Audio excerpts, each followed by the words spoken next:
মামা ADR result ADR গোটেইখিনি 10 October. Ma'am ৰিজাল্টটো আগতে দিব নে? ৰিজাল্টটো বেছি আগত দিলে কোৰ্টত গুচি যাব নহয় মানুহ। স্যাৰ সেইকাৰণে 9 তাৰিখে ৰিজাল্ট দিব লাগিব, 10 তাৰিখে এপইণ্টমেণ্ট। মামা অভাৰলিং চাবনে? অভাৰলিপিংটো যিমান হয় চাম। যোগ্যজনৰ হাতত নিয়োগ পত্ৰ তুলি দিবলৈ প্ৰচেষ্টা কৰিম।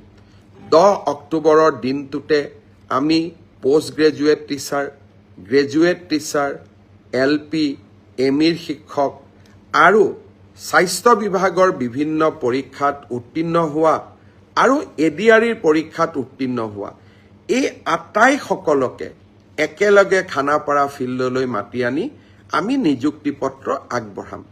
মোক কোনোবাই সুধি থাকে পুলিচৰ ৰিজাল্ট কেতিয়া দিব। সকলো ৰিজাল্ট আমি এনেকে দিম যাতে আপোনালোকৰ হাতত আমি 10 অক্টোবৰৰ দিনাখন আমাৰ নিযুক্তি পত্ৰ আমি হাতত তুলি দিব পাৰোঁ।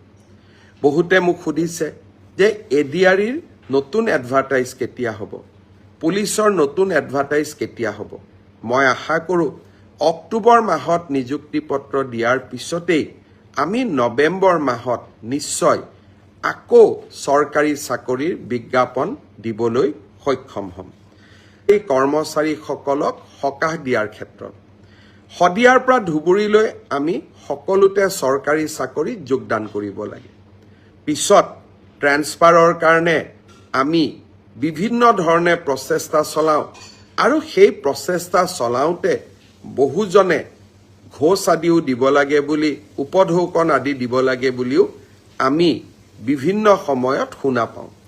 তেওঁলোকক প্ৰতিশ্ৰুতি দিছোঁ এডিআৰিত যেতিয়া আমি 10 তাৰিখে নতুনকৈ নিযুক্তি দিম তেতিয়া মিউচুৱেল ট্ৰান্সফাৰ কৰিব পৰা বা আমি যেতিয়া পুলিচত নতুনকৈ নিযুক্তি দিম 10 অক্টোবৰত মিউচুৱেল কৰিব পৰা কিছু আৰু স্কোপ আমাৰ সন্মুখত ওলাই আহিব।